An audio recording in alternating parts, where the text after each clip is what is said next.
Hello dear students, welcome again to India polity channel of Bodhganga academy. एक बार फिर से आपका स्वागत है हमारे चैनल पे। तो देखिए, जैसा कि हम लोग कवर कर रहे हैं इंडियन पॉलिटी के पार्ट्स, तो हम लोग अभी तक लास्ट पार्ट 22 कवर कर चुके हैं और लास्ट लेक्चर में हमने कवर किया था पार्ट 21 का ओवरव्यू। अगर आपने पार्ट 21 का ओवरव्यू नहीं देखा है तो सबसे पहले उसे जाके देख लीजिए, क्योंकि ये इसके आगे का एक्सटेंशन है लेक्चर का। तो आज हम लोग कवर करेंगे पार्ट 21 का एक बहुत इंपॉर्टेंट आर्टिकल, एक ऐसा आर्टिकल जिसको लगाने से लेके हटाने तक में खूब बवाल हुआ था, खूब शोर मचा, खूब प्रॉब्लम हुई। तो आज हम उसके बारे में पढ़ेंगे। अभी रिसेंटली करीब 3 साल पहले उस आर्टिकल को हटा दिया गया है, लेकिन उस आर्टिकल ने हमारी कंट्री के अंदर ही एक और कंट्री बना दी थी। मतलब यहां तक था कि उस कंट्री, जो कि कहने को हमारा जो स्टेट था, वो एक कंट्री बनके उसका अलग फ्लैग भी था और उसको अलग प्रिविलेजेस मिलती थी। जी आप लोग बिल्कुल सही समझ रहे हैं, वो है आर्टिकल 370। तो आज हम लोग बात करने वाले हैं आर्टिकल 370 की। किस तरह से, क्यों वो आर्टिकल लगाया गया था, क्या हुआ था ऐसा कि उस आर्टिकल को लाने की जरूरत पड़ी थी, उसके बाद कितने टाइम तक वो आर्टिकल क्यों नहीं हटा, और जब हटा उसके पहले क्या चीजें थी जम्मू एंड कश्मीर में, और हटने के बाद क्या चीजें हैं, उसे हम कॉन्स्टिट्यूशन पॉइंट ऑफ व्यू से पढ़ेंगे। तो ये लेक्चर आपके पेपर्स के लिए बहुत इंपॉर्टेंट होने वाला है। अगर आप लोग खाली कहानी सुनने आए हो तो आप ये लेक्चर छोड़ के जा सकते हो, क्योंकि यहाँ पे कोई कहानी नहीं सुनाने वाला। यहाँ पे हम लोग फैक्ट डिस्कस करेंगे, चीजों को माइन्यूट एंगल से जानेंगे, जिससे आपको एक एक चीज बिल्कुल क्लियर हो सके रिलेटेड टू आर्टिकल 370। आप जो नोट्स देखोगे ये मेरे खुद के सेल्फ प्रिपेयर नोट है, वेल रिसर्च नोट है। आपको सारी इंफॉर्मेशन इन्हीं नोट्स में मिल जाएगी, तो आपको कहीं और कुछ सर्च करने की जरूरत नहीं है।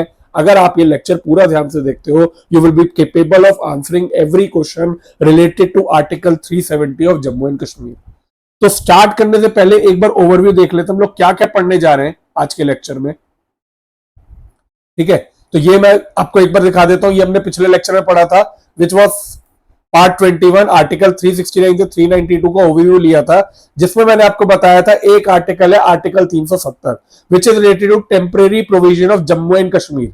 ठीक है, जो कि 5 अगस्त 2019 को हटा दिया गया था। तो आज हम इसी आर्टिकल के बारे में बात करने वाले हैं कि हम लोग इस आर्टिकल में क्या क्या समझने वाले हैं। तो देखिए क्या क्या टॉपिक कवर करेंगे।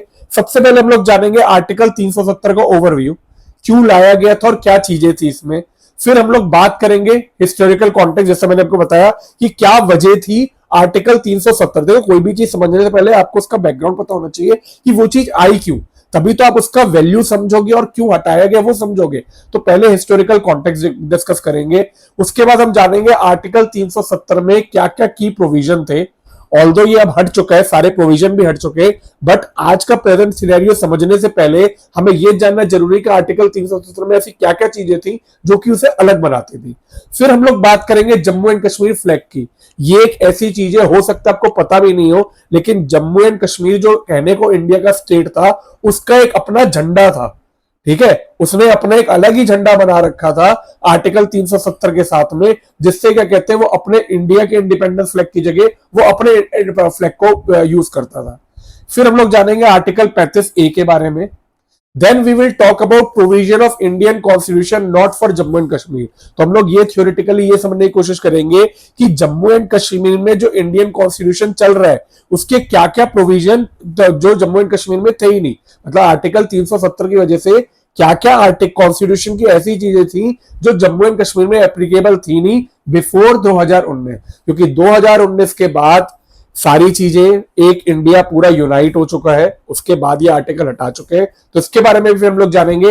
The present Jammu and Kashmir reorganisation act, तो जो 2019 में मोदी सरकार Jammu and Kashmir reorganisation act जो लाई, उसके फीचर्स के बारे में जानेंगे और ये समझेंगे कैसे वो जो चीजें थी वो आर्टिकल 370 से बेटर थी या क्या फर्क आया, वो सारी चीजें समझेंगे।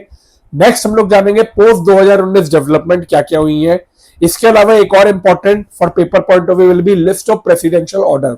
कई बार हर पेपर में ये प्रेसिडेंशियल ऑर्डर्स के बारे में पूछा जाता है, कौन से ईयर में आए थे, क्योंकि देखो आर्टिकल 370 से रिलेटेड जितनी चीजें थी ना वो भी आप समझोगे, बट उसमें खाली प्रेसिडेंशियल ऑर्डर की जरूरत थी, उसे लोकसभा और राज्यसभा से वेट कराने की जरूरत नहीं होती थी। That is why these are important. Next हम लोग थोड़ी सी समरी की बात करेंगे, 370 और पोस्ट रीऑर्गेनाइजेशन में क्या फर्क है। नेक्स्ट हम लोग जानेंगे important supreme court judgment. This is also very important. अगर आप किसी भी लॉ रिलेटेड बार एग्जाम की तैयारी कर रहे हैं या फिर आप क्लेट की तैयारी कर रहे हैं तो ये चीज बहुत इंपॉर्टेंट होने वाली है, important supreme court judgment. Next we will know articles related to Jammu and Kashmir, new versus old, and last में हम लोग रिवीजन करेंगे, quick revision for any objective exam. तो ये 13 टॉपिक आज के लेक्चर में हम लोग कवर करने वाले हैं। अगर आपको ये टॉपिक्स आते हैं और आपको कोई पर्टिकुलर टॉपिक पढ़ना है तो आप नीचे दिए हुए टाइम स्टैम्प से उधर जा सकते हैं, लेकिन मैं फिर भी सजेस्ट करूंगा एक बार ये लेक्चर पूरा देखेगा जिससे आपको एक एक चीज प्रॉपरली क्लियर हो जाए। तो चलो स्टूडेंट्स स्टार्ट करते हैं आज का लेक्चर। तो देखो ये आप देख रहे होगे फोटो में, ये बना हुआ है हमारा भारत देश का झंडा, और ये झंडा था, ये फ्लैग था, जम्मू एंड कश्मीर था बिफोर आर्टिकल 370 वॉज स्क्रैप्ड। ये फ्लैग अलग से जम्मू एंड कश्मीर स्टेट का था, हो सकता है आप में से कई लोगों को पता हो, तो इसी के बारे में हम आगे बात करेंगे क्या था क्या नहीं। चल सबसे पहले लोग जानते हैं ओवरव्यू ऑफ आर्टिकल 370। तो देखो 370 क्या आर्टिकल क्या था। अभी आपने जब अगर आपने पार्ट 21 के पहले वाले आर्टिकल्स देखे हैं कि क्या ये जो पार्ट 21 है, it is related to temporary transition and special provision. तो बेसिकली क्या है, इस पार्ट में जितने आर्टिकल हैं वो या तो कुछ आर्टिकल ऐसे थे जो कि टेम्परेरी प्रोविजन थे, ठीक है, जो कि कॉन्स्टिट्यूशन के स्टार्ट के टाइम पे लगे हुए थे और धीरे धीरे हट जाने थे, या कुछ स्पेशल प्रोविजन है related to different states of India, ठीक है। अब ये जो आर्टिकल 370 था, it was also a special provision which granted special autonomous status to the state of Jammu and Kashmir, ठीक है। इसने क्या किया, जम्मू एंड कश्मीर को अपना एक ऑटोनोमस स्टेटस दे दिया। मतलब ये कहा गया कि इंडिया का पार्ट तो है, लेकिन इंडिया भाई इसके ज्यादा इसमें जो डे टू डे हैपनिंग होती है इसमें ज्यादा इंटरफेयर नहीं करेगी। अब वो कैसे इंटरफेयर नहीं करेगी, क्या क्या स्पेशल चीजें दी गई, ये सारी चीजें हम बाद में बात करेंगे। लेकिन अगर आप जानना चाहते हो मोटा मोटा तो हम ये कह सकते हैं कि इस स्टेट का अपना एक कॉन्स्टिट्यूशन था, जम्मू एंड कश्मीर का अपना एक फ्लैग था, ठीक है। सारे जितने मैटर्स थे उसमें ये अपने आप डिसीजन ले सकता था, खाली 3 मैटर्स को छोड़ के, which was foreign affairs, defence and communication. तो मतलब जो बेसिक चीजें होती है जो कि खाली बस एक स्टेट को इंटीग्रेट करके रखती है, जैसे फॉरेन अफेयर्स हो गया जिसमें आपका एक्सटर्नल अफेयर्स मिनिस्ट्री आ जाता है कि बाहर से अगर कोई डील होनी है तो वो as a India central government करेगी, स्टेट गवर्नमेंट नहीं। दूसरा डिफेंस, इस स्टेट का जो डिफेंस, बॉर्डर डिफेंस हो गया, वो सारी चीजें, और कम्युनिकेशन। इसको छोड़ के जम्मू एंड कश्मीर को सब चीजों के लिए ऑटोनोमस पावर थी, सब चीजें डिसाइड करने की, खासकर इसका कॉन्स्टिट्यूशन भी सेपरेट था। तो ये तो था ओवरव्यू। अब अगर आप लोग ये सुन के हैरान हो गए तो अभी आप आगे जब देखोगे तो हैरानी आपकी बढ़ती जाएगी, क्या क्या ऐसी चीजें थी जो आर्टिकल 370 में वो थी जो कि और इंडिया के लिए नहीं थी लेकिन इसके लिए थी। लेकिन इसके लिए सबसे पहले समझना जरूरी है, देखो आर्टिकल 370 बना क्यों, ठीक है, ये बहुत जरूरी है। अगर आप लोगों ने जम्मू एंड कश्मीर की हिस्ट्री पढ़ी हुई है या आप लोगों ने इंडियन इंडिपेंडेंस मूवमेंट पढ़ी है तो आप लोगों को इस चीज का आइडिया होगा कि सबसे पहले क्या हुआ था कि ये पूरा का पूरा जो था इट वॉज ब्रिटिश इंडिया, ठीक है। अब ब्रिटिश इंडिया जब इंडिपेंडेंस के टाइम पे जब पार्टीशन की बात हुई तो कई स्टेट तो ऐसे थे जो कि डायरेक्टली ब्रिटिश के कंट्रोल में थे, उन्होंने इंडिया या पाकिस्तान में ब्रिटिश ने डिवाइड कर दिया था उनको, ठीक है। लेकिन कुछ जो प्रिंसली स्टेट थे जो कि किसी राजा के अंडर थे, जिससे ब्रिटिश जो था वो इनडायरेक्ट कंट्रोल करता था, उनको ये ऑप्शन दी गई कि या तो आप इंडिया जाओ या पाकिस्तान जाओ और कहीं नहीं जाना है तो अपने मर्जी से रहो, ठीक है। ये 3 ऑप्शन दी गई थी। अब क्या हुआ, कई स्टेट तो आपने पढ़ा है, जैसे कई स्टेट थे वो आपके इंडिया का पार्ट बन गए, कुछ पाकिस्तान का बन गए। तो जम्मू एंड कश्मीर में उस टाइम पे महाराजा हुआ करते थे हरि सिंह जी, ठीक है। हरि सिंह ने कहा नहीं हमें तो कुछ नहीं करना, हम तो अपना अलग रहेंगे, ना मुझे इंडिया जाना ना पाकिस्तान, मैं तो अपना अकेला राज करूंगा, अकेला जम्मू एंड कश्मीर को चलाऊंगा। तो उस टाइम पे जब इंडिया आजाद हुआ अगस्त 1947 में, तब जम्मू एंड कश्मीर इंडिया का पार्ट नहीं था। अब होता क्या है, अब भाई आप सोचो एक इंडिया पूरा स्टेट कंट्री बन गई, एक पाकिस्तान पूरी कंट्री बन गई, अब ये जम्मू कश्मीर अकेला अलग सा रह गया, ठीक है। अब क्या होगा, नजरें तो रहेंगी ना कि भाई इसको अपने पास हड़पा लो, और पाकिस्तान को आपको पता ही है। तो अक्टूबर 1947 में जो वहां के पाकिस्तान के मिलिटेंट थे उन्होंने कश्मीर पर अटैक कर दिया, ठीक है। उन्होंने कोशिश करी कि कश्मीर पर अटैक करके इसको क्या कहते हैं अपने अंडर कर ले। अब जब ये हुआ तो महाराजा के पास इतनी आर्मी नहीं थी कि वो इनको सामना कर सके या इनको भाई बचा सके अपने आप को। तो महाराजा आया इंडिया के पास कि भाई आप हमारी हेल्प कर दो। ठीक है, अब हमारे पंडित जवाहरलाल नेहरू भी बड़े स्मार्ट थे, उन्होंने ये कहा कि अगर हम हेल्प करेंगे, तो उन्होंने एक ऑप्शन दी कि आप, उस समय क्या होता था, देखो जितने स्टेट इंडिया का पार्ट बन रहे थे, they have to sign instrument of accession. Instrument of accession ये होता था कि अब हम इंडिया का पार्ट है और हमें इंडिया का पार्ट, जो इंडिया के जो यूनिटी है उसके साथ में रहेंगे। तो इंस्ट्रूमेंट ऑफ एक्सेशन जो था वो साइन करने का ऑप्शन दिया गया। अब ये जब इंस्ट्रूमेंट ऑफ एक्सेशन साइन हुआ, ठीक है, उस टाइम पे एक सर्कमस्टेंसेस अलग से क्रिएट किए गए जिसमें ये बोला गया कि भाई हम साइन तो कर देंगे, लेकिन जम्मू एंड कश्मीर को आप स्पेशल स्टेटस दोगे जब तक कि सिचुएशन वहां की नॉर्मलाइज नहीं हो जाती है। क्योंकि अभी तक हम ये सोच रहे थे कि हम अकेले रहेंगे, लेकिन क्योंकि वहां के लोगों को, सब लोगों का व्यूज अलग अलग होंगे, हो सकता है बाद में दंगे हो जाए ये चीज करने में या कुछ भी जो प्रॉब्लम है, तो जब तक सिचुएशन नॉर्मल नहीं होगी जम्मू एंड कश्मीर को एक स्पेशल स्टेटस दिया जाएगा। ठीक है, और ये सब चीजें जो नेगोशिएट की थी वो वहां के एक पॉपुलर लीडर थे शेख अब्दुल्ला, उन्होंने प्राइम मिनिस्टर जवाहरलाल नेहरू के साथ बहुत सारी कंडीशन को नेगोशिएट किया गया। तो एज ए टेम्परेरी मेजर, ठीक है, अब मैं फिर से बता रहा हूं, देखिए ध्यान से सुनिएगा, एज ए टेम्परेरी मेजर आपके इंडिया का कॉन्स्टिट्यूशन में आर्टिकल 370 को इंट्रोड्यूस किया गया to give special status to Jammu and Kashmir, जब तक वहां की चीजें नॉर्मल नहीं हो जाती, या क्या कहते हैं, जब तक वहां के लोग जो है वो इंडिया का होने का पार्ट एक्सेप्ट नहीं कर लेते थे, तब तक ये डिसाइड हुआ कि article 370 will give special status to Jammu and Kashmir. और इसको पार्ट 22 के अंदर, पार्ट 21 के अंदर जब कॉन्स्टिट्यूशन बना तब इसको इंटीग्रेट किया गया, क्योंकि कॉन्स्टिट्यूशन बना 1950 में, ये सारी चीजें 1947 में। तो 1947 में जो इंस्ट्रूमेंट ऑफ एक्सेशन के टर्म्स है वो क्योंकि और स्टेट से अलग थे जम्मू एंड कश्मीर के, इसलिए कॉन्स्टिट्यूशन में एक अलग आर्टिकल इंट्रोड्यूस किया गया, article 370, which granted special condition to Jammu and Kashmir. ठीक है, अब लेकिन ये जो स्पेशल कंडीशन थी ये टेम्परेरी थी, इट वाज विद एस्ट्रिक्ट क्लॉज कि ये जब तक कॉन्स्टिट्यूशन, जब तक जम्मू एंड कश्मीर की सिचुएशन नॉर्मल नहीं हो जाती तभी तक होगी। तो देखिए ये तो था हिस्ट्री ऑफ आर्टिकल 370 कि आर्टिकल 370 क्यों लाया गया। अब बात करते हैं कि जो आर्टिकल 370 लाया गया था उसमें क्या की प्रोविजन थे, क्या ऐसे फीचर थे जो कि जम्मू एंड कश्मीर को अलग बनाते थे। तो देखो सबसे इंपॉर्टेंट फीचर जो कि आपको पता होना चाहिए या आपको सुन के भी हैरानी होगी कि इसकी वजह से जम्मू एंड कश्मीर का अपना एक कॉन्स्टिट्यूशन था जो कि इंडियन कॉन्स्टिट्यूशन के 7 साल बाद, मतलब 1957 से इफेक्ट में आया। ठीक है, तो पहली चीज तो यही थी कि उसका सेपरेट कॉन्स्टिट्यूशन था और इसके अलावा उसका फ्लैग जो था वो भी सेपरेट था। तो आप ये सोचो कोई ऐसा स्टेट जिसका कॉन्स्टिट्यूशन अलग है, उसके फ्लैग अलग है, वो इंडिया का पार्ट था। ठीक है, दूसरी चीज जो इंडियन कॉन्स्टिट्यूशन था वो अप्लाई तो होता था with modification for presidential order. जैसा मैंने बताया कि अगर मान लीजिए इंडियन कॉन्स्टिट्यूशन से कोई लॉ बन रहा है, ठीक है, जैसे आपको पता है कि कोई भी जो एक्ट बनता है वो इंडियन कॉन्स्टिट्यूशन के आर्टिकल्स को लेके बनता है। तो अगर कोई आर्टिकल या कोई भी चीज इंडियन कॉन्स्टिट्यूशन की अप्लाई करनी है वहां पे जम्मू एंड कश्मीर में, तो पहली चीज तो वो प्रेसिडेंशियल ऑर्डर से होगी और एज इट इज सारी चीजें अप्लाई नहीं हो जाएगी। उसमें ही बहुत सारी चीजें थी जो आप अप्लाई कर ही नहीं सकते थे। ठीक है, जैसे आप आगे देखोगे अगले इसमें कि जो पार्लियामेंट ऑफ इंडिया था उसके पास खाली, आपको पता है कि 3 लिस्ट होते हैं, union list, concurrent list, state list. ठीक है, ये नॉर्मली हमारे इंडियन कॉन्स्टिट्यूशन ने 3 लिस्ट दी हुई है कि यूनियन लिस्ट पे या सेंट्रल गवर्नमेंट या हमारा पार्लियामेंट लॉज बना सकता है, स्टेट लिस्ट पे स्टेट गवर्नमेंट लॉ बनाती है, और इसके अलावा जो आपकी कॉन्करेंट लिस्ट होती है उसमें दोनों लॉज बनाते हैं।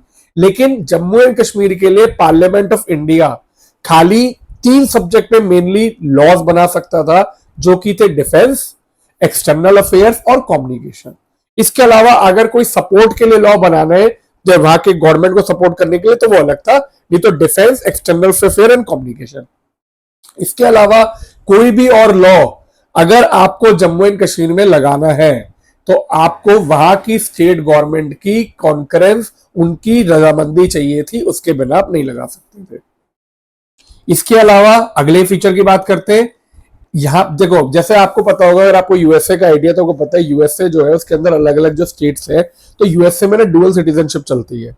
एक तो citizenship as a USA citizen होती है, और एक जहां पे आप रह रहे हो वहां की सिटीजनशिप होती है।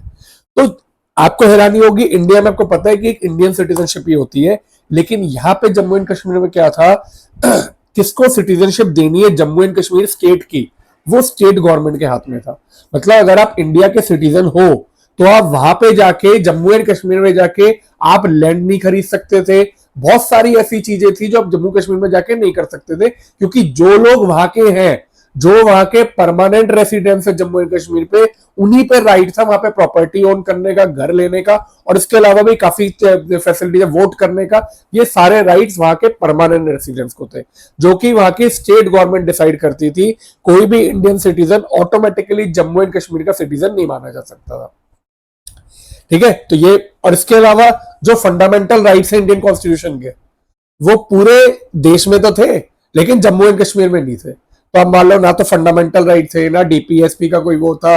ये सारी चीजें जो थी वो आर्टिकल 370 ने अलग कर रखी थी कि ये जम्मू एंड कश्मीर अलग से चलेगा, मतलब स्टेट होके भी एक अलग कंट्री बनी हुई थी। अब बात करते हैं अगली, चौथा, इमरजेंसी प्रोविजन की। तो आपको पता होना चाहिए कि 3 तरह की इमरजेंसी हमारे कॉन्स्टिट्यूशन में डिफाइन है: नेशनल इमरजेंसी, फाइनेंशियल इमरजेंसी, और आपकी स्टेट इमरजेंसी। ठीक है, तो जम्मू एंड कश्मीर में नेशनल इमरजेंसी जो थी वो लागू हो सकती थी with partial modification. State emergency भी लागू हो सकती थी विथ मॉडिफिकेशन की गवर्नर रूल 6 महीने तक रहेगा, और फिर प्रेसिडेंट रूल। जैसे और स्टेट में क्या होता है, अगर आपका इमरजेंसी लगती है तो गवर्नर रूल चलता है, लेकिन यहाँ पे अगर स्टेट इमरजेंसी लगती थी तो 6 महीने तक गवर्नर रूल रहता था, उसके बाद प्रेसिडेंट का रूल लग जाता था। फाइनेंशियल इमरजेंसी एक ऐसी इमरजेंसी थी जो कि आर्टिकल 370 की वजह से जम्मू एंड कश्मीर में नहीं लगाई जा सकती थी। तो ये थे कुछ features of article 370। I hope आपको ये फीचर्स क्लियर है, क्योंकि अब हम लोग नेक्स्ट चलते हैं फ्लैग के बारे में बात करते हैं।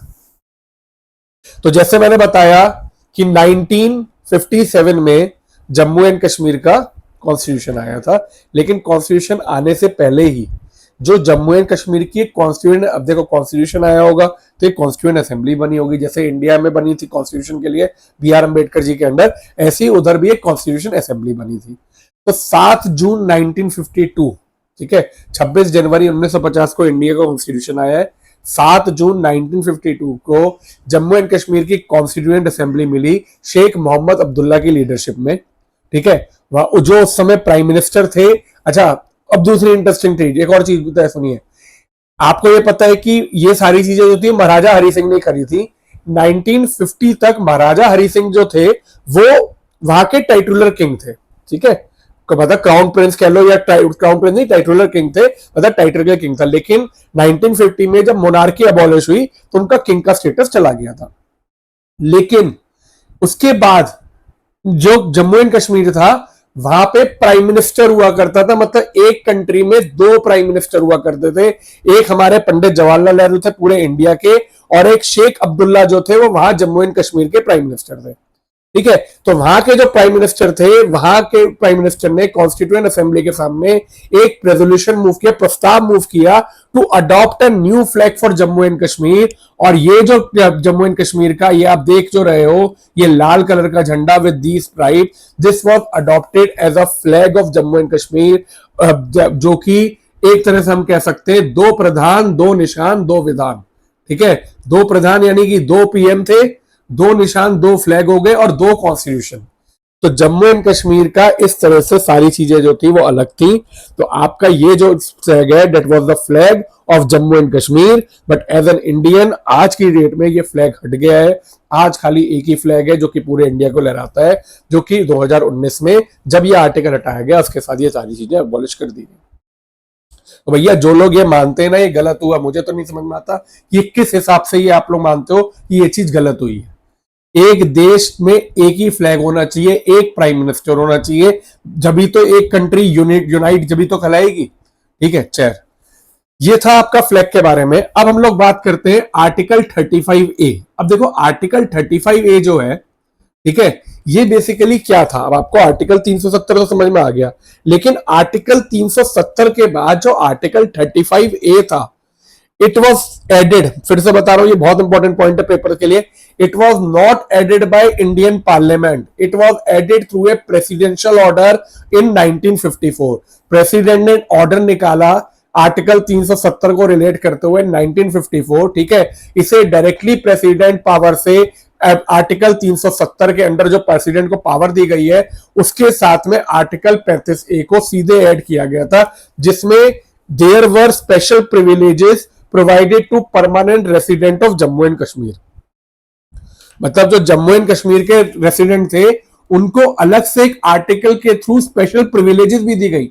स्टेट अलग, कॉन्स्टिट्यूशन अलग, फ्लैग अलग, प्राइम मिनिस्टर अलग, और अब जो वहां के रेसिडेंट थे उनको कुछ स्पेशल प्रोविजन दी गई, जो कि क्या क्या थी।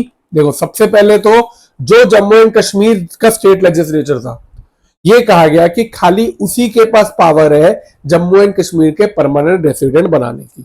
मतलब अगर आप, ऐसा नहीं है कि आप इंडियन हो तो आप जम्मू एंड कश्मीर के भी रेसिडेंट हो या आप वहां पर जाके रह सकते हो या प्रॉपर्टी खरीद सकते हो, नहीं, ऐसा नहीं है।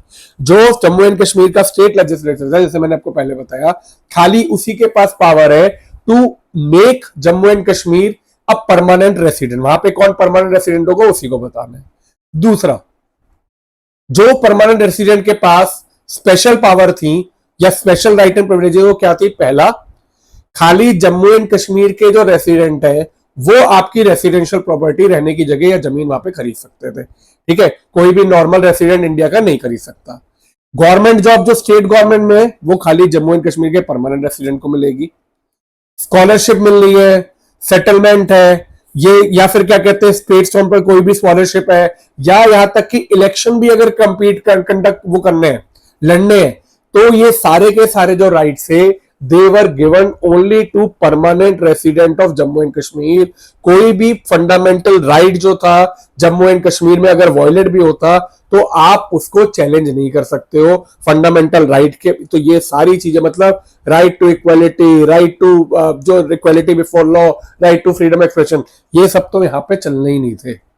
ये सारी जो परमानेंट रेसिडेंट, मतलब जम्मू एंड कश्मीर के लोग जो है वो सारी चीजें वहां पे करेंगे, इसके अलावा कोई कुछ नहीं कर सकता, ठीक है। तो ये था आपके कुछ आर्टिकल 35A, जिसको आर्टिकल 370 के साथ 2019 में एब्रोगेट दोनों को साथ में किया गया। जब आर्टिकल 370 हटा तो ऑटोमेटिकली आर्टिकल 35A भी हट गया। तो आज की डेट में चीजें बहुत फर्क है, वो हम आगे डिस्कस करेंगे, ठीक है। तो अब देखो, ये देख लेते हैं, provision of Indian constitution not applicable to Jammu and Kashmir. तो क्या क्या इंडियन कॉन्स्टिट्यूशन के ऐसे प्रोविजन थे जो कि जम्मू एंड कश्मीर में नहीं लगते थे? तो पहला मैंने आपको डिस्कस कर लिया सिटीजनशिप, कि भाई जो इंडिया के सिटीजन है they were not citizen of Jammu and Kashmir. Jammu and Kashmir की अपनी परमानेंट रेसिडेंसी थी। अगला था राइट टू प्रॉपर्टी, ठीक है, जो कि अब नहीं है इंडियन कॉन्स्टिट्यूशन में भी, लेकिन वहां पे राइट ऑफ प्रॉपर्टी देखो इंडियन कॉन्स्टिट्यूशन से तो हट गया था राइट टू प्रॉपर्टी, लेकिन जम्मू एंड कश्मीर में राइट टू प्रॉपर्टी वॉज एक fundamental right in their own constitution, वहां पे अभी भी था। फंडामेंटल राइट्स यहां पे नहीं लगते थे, ज्यादातर लगते भी तो बहुत सिलेक्टिव थे। आर्टिकल 35A जो था वो आपको स्पेसिफिकली बताया परमानेंट रेसिडेंट जो जम्मू एंड कश्मीर थे उनके लिए था। Directive principle of state policy ये सब नहीं थे। जम्मू एंड कश्मीर के अपने कॉन्स्टिट्यूशन में अपने डीपीएसपी थे सेक्शन 12 से 25 में। फंडामेंटल ड्यूटीज ये भी कोई चीज नहीं थी यहाँ पे, ठीक है।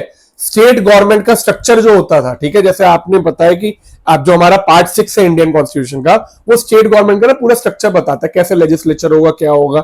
ये सारी चीजें भी जम्मू एंड कश्मीर में एप्लीकेबल नहीं थी। उनका खुद का कॉन्स्टिट्यूशन था, स्टेट गवर्नमेंट थी, सारी चीजें उधर की थी। कोई पंचायत नहीं थी, कोई पंचायती राज, म्यूनिसिपैलिटी, ये सब चीजें नहीं थी, ठीक है। ये सारी चीजें जो थी, जो हमारे को जो अर्बन गवर्नमेंट, रूरल गवर्नमेंट, ये सब जो इंट्रोड्यूस किया गया था, these all were not applicable to Jammu and Kashmir. Parliament की जो पावर थी स्टेट लिस्ट में नेशनल इंटरेस्ट के टाइम पे कुछ लॉज बनाने की, या फिर प्रेसिडेंट रूल, जब ये सारी चीजें भी मॉडिफिकेशन के साथ थी। पार्लियामेंट लॉज तो बना ही नहीं सकता था, प्रेसिडेंट रूल लगता था, तो अभी मैंने बताया मॉडिफिकेशन के साथ लगता था। प्रेसिडेंट रूल हो गया इमरजेंसी, ठीक है। तो ये दीज ऑल वर आप ये नोट से पढ़ सकते हैं, ये प्रॉपर नोट्स में मैंने सारी चीजें लिखी हुई है। ये क्या क्या चीजें ऐसी थी जो कि इंडियन कॉन्स्टिट्यूशन में तो थी, लेकिन हमारे जम्मू एंड कश्मीर में आर्टिकल 370 की वजह से एप्लीकेबल नहीं थी। यहां तक कि जो आईएएस आईपीएस बनते थे, ठीक है, वो भी आप जम्मू एंड कश्मीर में पोस्ट नहीं कर सकते थे, उनका अलग से पेपर होता था, उनके लिए अलग से चीजें थी। तो ये all of these were not part of Jammu and Kashmir. तो अब ये जो कहानी है ये हमारी चलती है 2019 तक। 2019 में श्री नरेंद्र मोदी के नेतृत्व में जो हमारे प्राइम मिनिस्टर हैं उनके नेतृत्व में इस आर्टिकल को एब्रोगेट किया हमारे होम मिनिस्टर श्री अमित शाह ने।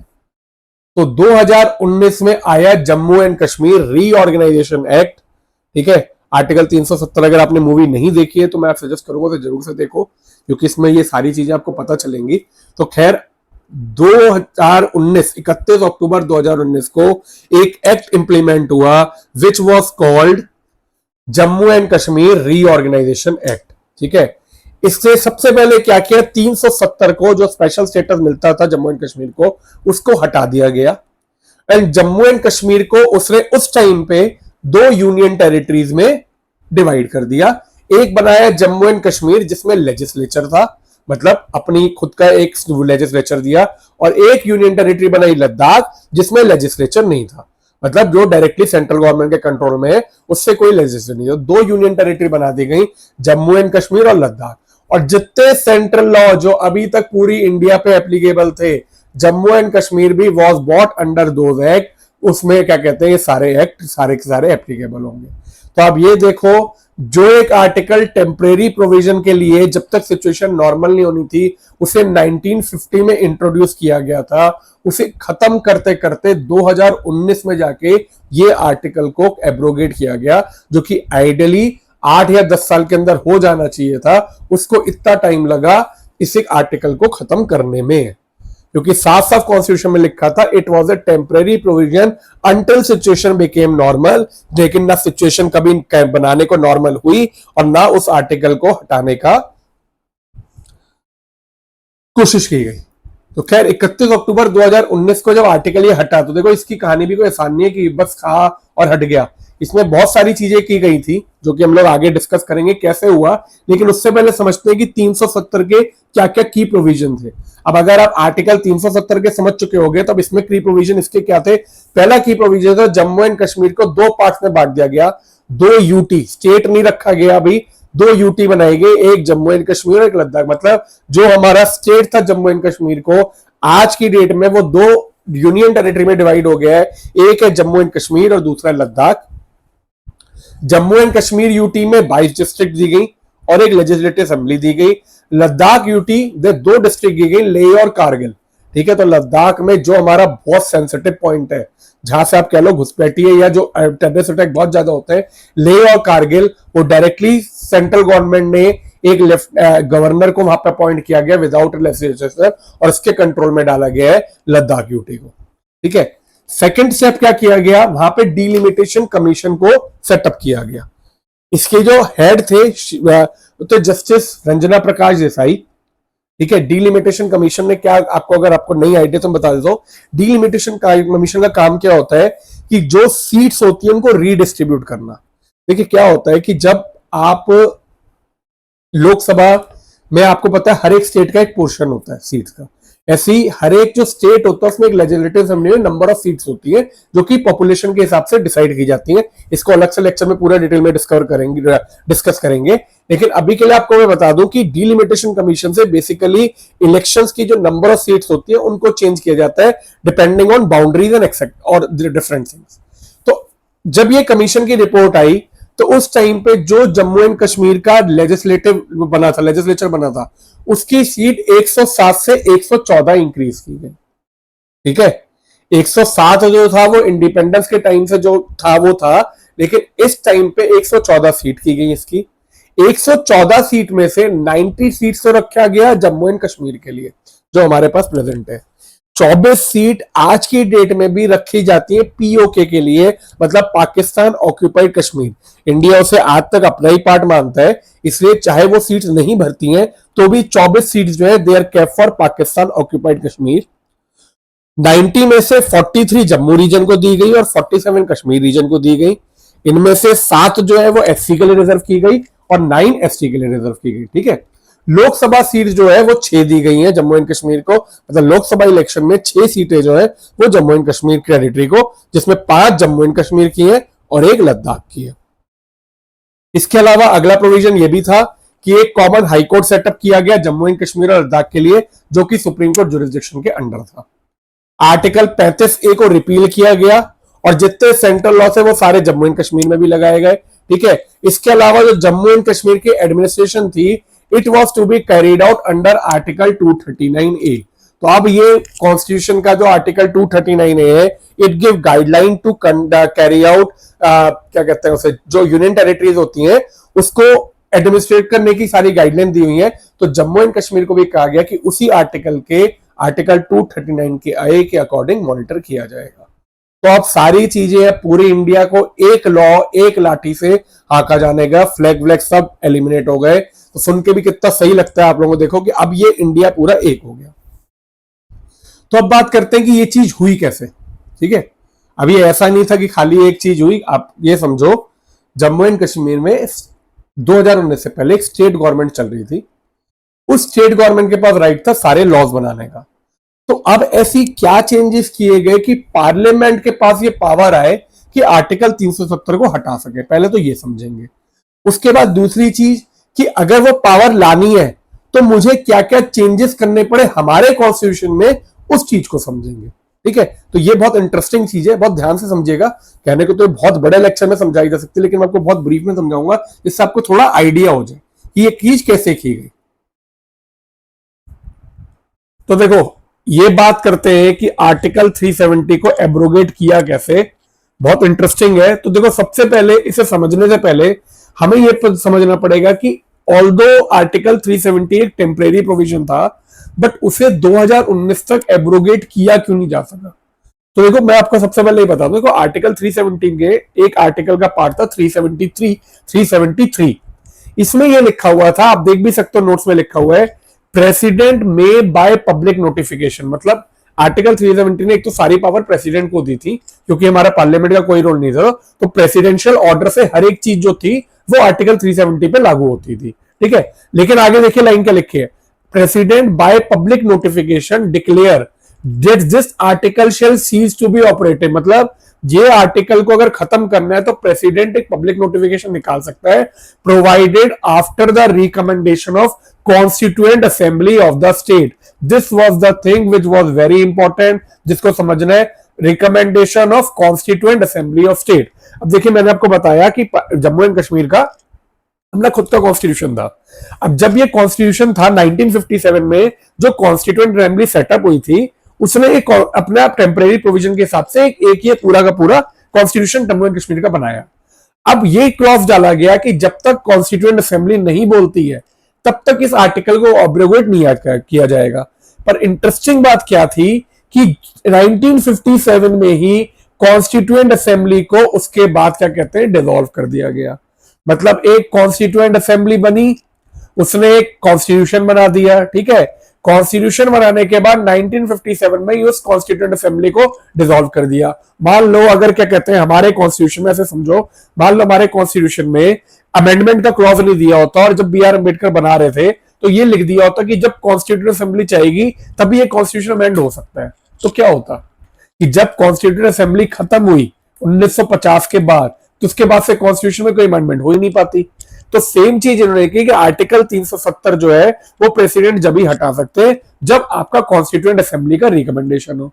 तो प्रॉब्लम ये हुई कि 1957 में जब कॉन्स्टिट्यूएंट असेंबली खत्म हो गई तो रिकमेंडेशन क्यों देगा, और क्योंकि कोई एग्जिस्टिंग बॉडी थी नहीं वो रिकमेंडेशन देने के लिए, क्योंकि पार्लियामेंट के पास पावर नहीं थी, तो इस वजह से आर्टिकल 370 टेम्परेरी होने के बावजूद परमानेंट की तरह ट्रीट किया जाने लगा। तो अब आती है इंटरेस्टिंग कहानी कि फिर ऐसा क्या हुआ, मोदी सरकार ने ऐसा क्या सोचा, या 2019 में ऐसा क्या हुआ कि आर्टिकल फिर एब्रिगेट हो गया कि कॉन्स्टिट्यूएंट असेंबली तो बन नहीं गई होगी एकदम से। तो देखिए, अब आगे बात करते हैं। अब हुआ क्या, सबसे पहले आपको वो सीधे ये ऐसा नहीं था कि आर्टिकल 2019 सीधा एब्रोगेट किया गया। सबसे पहले क्या हुआ, जून 2018 में बीजेपी ने, जो वहां पे पीडीपी कोalition गवर्नमेंट जो थी, जो बीजेपी के साथ गवर्नमेंट थी, उससे अपना सपोर्ट खींच लिया। सपोर्ट खींचने से क्या होता है आपको पता होगा कि अगर सपोर्ट खींचेंगे तो जब जो वहां की सरकार थी वो क्या हुआ, गिर गई। ठीक है, तो जैसे ही सरकार गिरती है या तो आप नो कॉन्फिडेंस मोशन लाके वापस क्या कहते हैं गवर्नमेंट सेटअप करते हो, नहीं होते तो क्या होता है ये गवर्नर रूल के अंदर चला जाता है और फ्रेश इलेक्शन होते हैं। और जब तक फ्रेश इलेक्शन नहीं होते, जो फ्रेश इलेक्शन डिक्लेयर करता है इलेक्शन कमीशन, ठीक है, तो जब तक फ्रेश इलेक्शन नहीं होते जो स्टेट होता है that goes under governor rule. तो ऐसा ही इसमें भी हुआ। Section 92 of Jammu and Kashmir constitution के हिसाब से जब कोई गवर्नमेंट नहीं रही क्योंकि किसी और ने सपोर्ट नहीं किया उस टाइम पे, तो गवर्नर रूल के अंदर चला गया। 6 महीने के बाद गवर्नर रूल से जो जम्मू एंड कश्मीर का रूल था वो प्रेसिडेंट रूल में शिफ्ट कर दिया गया अंडर आर्टिकल 356। अब जैसे ही ये दिसंबर 2018 में प्रेसिडेंट रूल के अंदर आया, तो अब जो लेजिस्लेटिव असेंबली जो थी, जो डिसॉल्व हो चुकी थी, वो काम जो था वो पार्लियामेंट के पास चला गया। ठीक है, आई होप इतना क्लियर है। अब आती है बात कि इस कॉन्स्टिट्यूएंट असेंबली का क्या किया गया। तो अब देखिए, अब सबसे बड़ी इंटरेस्टिंग चीज, जब ये प्रेसिडेंट रूल के अंदर था तो कॉन्स्टिट्यूएंट असेंबली जो वर्ड था इसकी वजह से सारी चीजें रुकी हुई थी। तो 5 अगस्त 2019 को, ठीक है, 5 अगस्त 2019 को एक प्रेसिडेंशियल ऑर्डर पास किया गया। उस प्रेसिडेंशियल ऑर्डर में क्या किया गया, एक आर्टिकल 367 को अमेंड किया गया। अब 367 क्या होता है, देखो 367 वो आर्टिकल है जिसमें हम कॉन्स्टिट्यूशनल टर्म्स को इंटरप्रेट करने की गाइडलाइंस दी हुई है। तो वहां पे ये कहा गया कि जो कॉन्स्टिट्यूएंट असेंबली का वर्ड है इन आर्टिकल 370 उसे लेजिस्लेटिव असेंबली ट्रीट किया जाए। मतलब जब प्रेसिडेंशियल ऑर्डर ने अपनी पावर के हिसाब से आर्टिकल 370 में एक इंटरप्रिटेशन क्लॉज जो था उसमें कॉन्स्टिट्यूएंट असेंबली को लेजिस्लेटिव असेंबली से रिप्लेस कर दिया। जैसे ही ये हुआ, साइमल्टेनियसली एक और ऑर्डर से जो आर्टिकल 370 में जितने वर्ड कॉन्स्टिट्यूएंट असेंबली से, उसे हमने कॉन्स्टिट्यूएंट असेंबली वाले वर्ड को लेजिस्लेटिव असेंबली से रिप्लेस कर दिया गया। तो बेसिकली 2 आर्टिकल जो है वो जो अमेंड हुए वो था 367 और 370। दोनों में कॉन्स्टिट्यूएंट असेंबली को ये कहा गया कि it will be treated as legislative assembly. अब क्योंकि लेजिस्लेटिव असेंबली डिसॉल्व हो चुकी थी, तो जो पार्लियामेंट ऑफ इंडिया था it became legislative assembly of Jammu and Kashmir. ठीक है जी। तो जैसे ही ये हुआ, आपका ये जो कंस्ट्रेंट था वो खत्म हुआ कॉन्स्टिट्यूएंट असेंबली का। देन 5 अगस्त 2019 को प्रेसिडेंट ऑफ इंडिया ने एक और अपना ऑर्डर निकाला, प्रेसिडेंशियल ऑर्डर, जिसमें तो जितने भी पुराने आर्टिकल थे, जितने भी 1954 का जो प्रेसिडेंशियल ऑर्डर था जिससे स्पेशल स्टेटस दिया था, उसको एब्रोगेट किया गया। ये सजेस्ट किया गया कि आर्टिकल 370 को 370(3) के पावर में जो प्रेसिडेंट है ही इज एब्रोगेटिंग आर्टिकल 370, और उसको रिकमेंड किया हमारे इंडियन पार्लियामेंट ने। तो इस वजह से, क्योंकि Indian parliament has taken up the role of legislative assembly और कॉन्स्टिट्यूएंट असेंबली नहीं रही थी, तो अब क्या हुआ, लेजिस्लेटिव असेंबली ने ये जो है ये रिकमेंड कर दिया कि आर्टिकल 370 जो है वो अब एब्रोगेट कर दिया जाए। फ्रॉम दैट डे, फ्रॉम 5 अगस्त 2019 से जम्मू एंड कश्मीर का कॉन्स्टिट्यूशन, जम्मू एंड कश्मीर का फ्लैग, जम्मू एंड कश्मीर का article 370, this everything was abrogated. Article 35A, everything was abrogated and all of the Indian constitution provision were applied. वो सारे के सारे अप्लाई किए गए आपके जम्मू एंड कश्मीर में। तो उसी के बाद फिर क्या कहते हैं, पार्लियामेंट ने इंट्रोड्यूस किया Jammu and Kashmir reorganisation bill, जो कि अभी आपने पढ़ा, उसके सारे फीचर पढ़े। तो वो 5 अगस्त 2019 को जैसे ये सारी चीजें हुई, वो लोकसभा और राज्यसभा में इंट्रोड्यूस किया गया, दोनों हाउसेज में पास हुआ। अब देखिए, इसमें भी लोकसभा में तो बीजेपी के पास मेजोरिटी ऑलरेडी थी, तो पहले बिल को इंट्रोड्यूस किया राज्यसभा में, राज्यसभा में पास होते ही ये बिल लोकसभा में पास हुआ। प्रेसिडेंशियल एक्सेप्ट मिला उसे 9 अगस्त को, और 31 अक्टूबर 2019 को ये Jammu and Kashmir reorganisation bill effect में आ गया। तो दिस वाज ऑल अबाउट किस तरह से आर्टिकल 370 जो है वो आपका अप्लाई किया गया।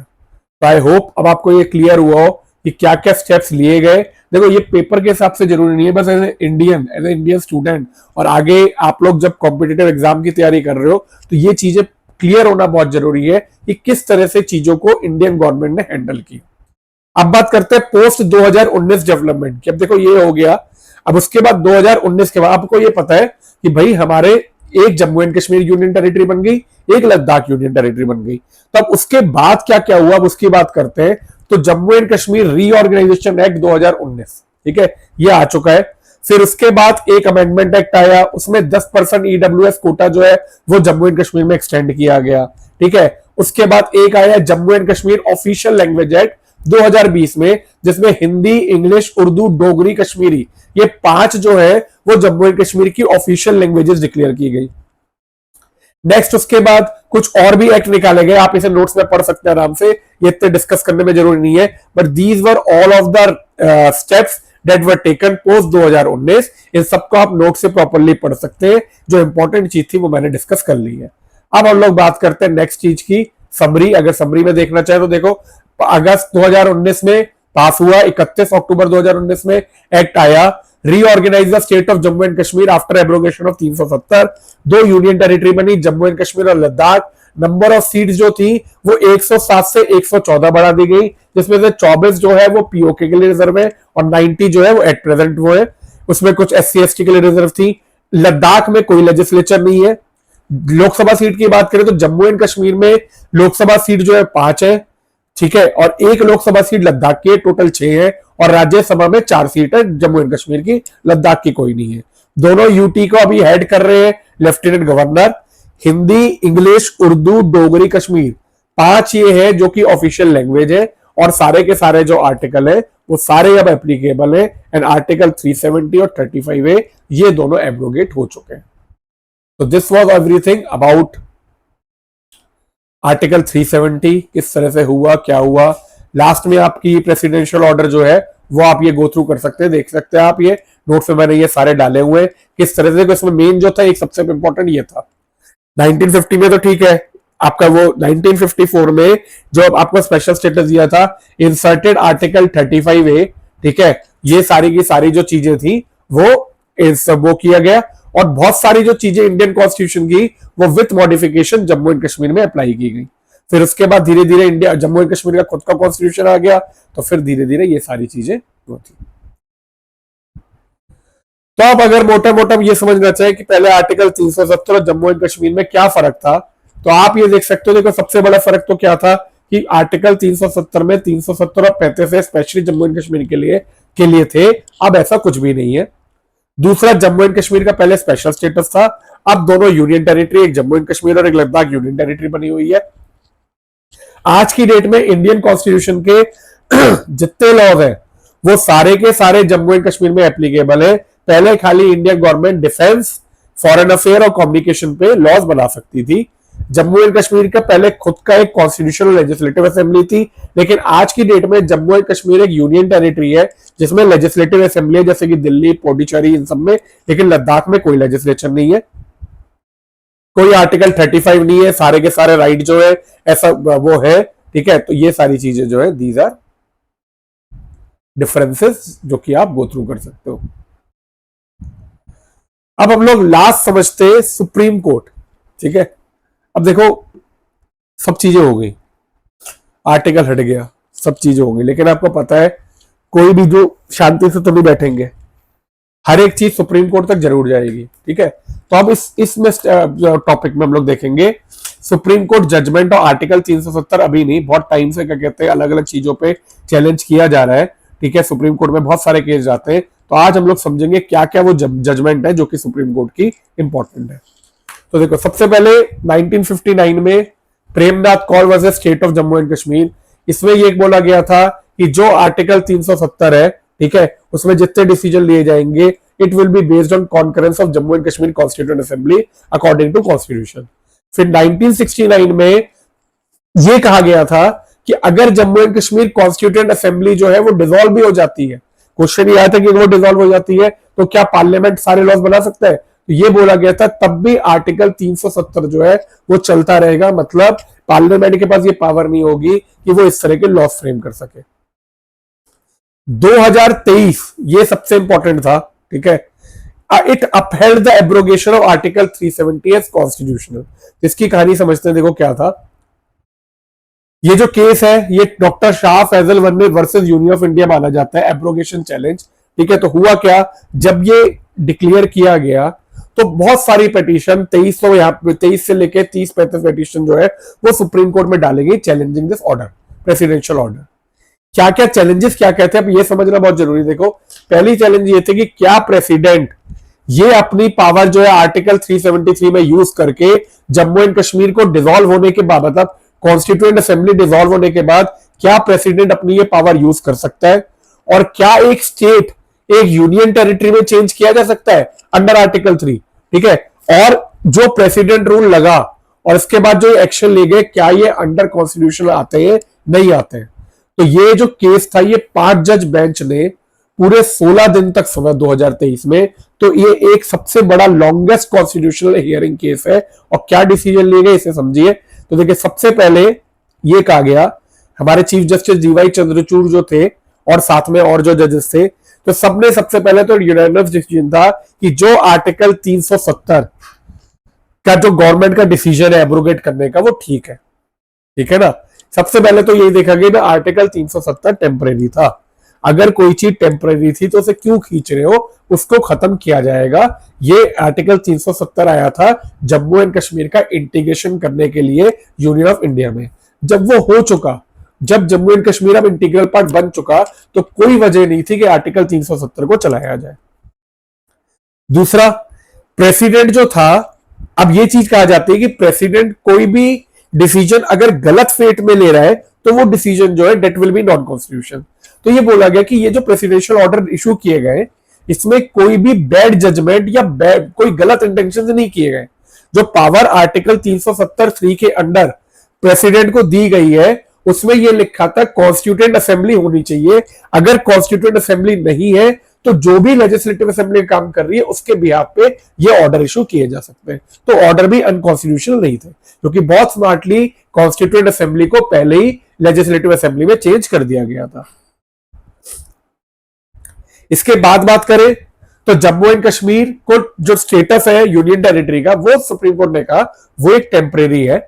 सरकार जो गवर्नमेंट है it will take necessary step to give it a status of state, जल्दी से जल्दी जम्मू एंड कश्मीर का स्टेट टू स्टेटस जो है वो रिस्टोर किया जाए।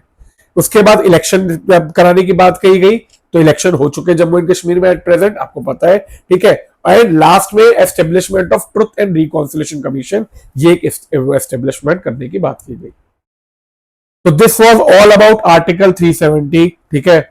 ये मैंने नीचे आपको दिए हुए कौन कौन से आर्टिकल जो है वो आज की डेट में जम्मू एंड कश्मीर पे लागू हुए। तो आर्टिकल 1 से लेके आप ये सारी चीजें इधर गो थ्रू कर सकते हो। आर्टिकल 335 हट गया, 370 हट गया, 239 एट प्रेजेंट है जिसमें आज जम्मू एंड कश्मीर को अब गवर्न किया जा रहा है। 370 और 35 हट चुके। आर्टिकल 3 के अंडर जो था वो ये सारी चीजें की गई थी, तो ये वाला आर्टिकल 3 जरूरी है। तो these all articles are related to Jammu and Kashmir, ठीक है। 367 मैंने बात कर ली। 7 शेड्यूल में वो सारे ऐड किए जाते हैं स्टेट और हमारे, तो ये इसमें ऐड किए गए। और अब पंचायती राज 73rd और 74th अमेंडमेंट जो लोकल रूरल गवर्नमेंट है वो सारी भी जम्मू कश्मीर में एप्लीकेबल है। तो ये आपका एक क्विक रिवीजन है, अगर आप नोट्स पढ़ेंगे तो ये फटाफट इससे रिवाइज कर सकते हैं। ये सारी चीजें मैंने यहाँ पे दी हुई है। तो आई होप आपको ये अब चैप्टर क्लियर हुआ हो कि आर्टिकल 370 क्या था, क्यों उसको चेंज किया गया, कैसे चेंज किया गया, आज के डेट में जम्मू एंड कश्मीर की क्या सिचुएशन है। अगर इन्हीं नोट्स को आप पढ़ना चाहते हैं तो आप आसानी से ऐप से डाउनलोड कर सकते हैं। अगर आपको ये लेक्चर अच्छा लगा हो, लेक्चर को जरूर लाइक करिएगा, कमेंट में बताइएगा आपको ये समझ में आया नहीं आया। मैं आपको फिर से बोल रहा हूँ, these notes are well research note, जो कि बहुत मेहनत के बाद, बहुत टाइम के बाद बनाए गए। पूरे यूट्यूब में आपको कहीं पे भी इस तरह से नहीं पढ़ाया जाएगा। तो चैनल को सब्सक्राइब जरूर करिए जिससे कि आपकी प्रॉपर तैयारी हो सके और आप आगे के लेक्चर देख सके। मिलते हैं अगले लेक्चर में। कॉन्स्टिट्यूशन पार्ट 21 को कंटिन्यू करेंगे अगले एक और इंटरेस्टिंग लेक्चर के साथ। तब तक के लिए अच्छे से तैयारी करिए।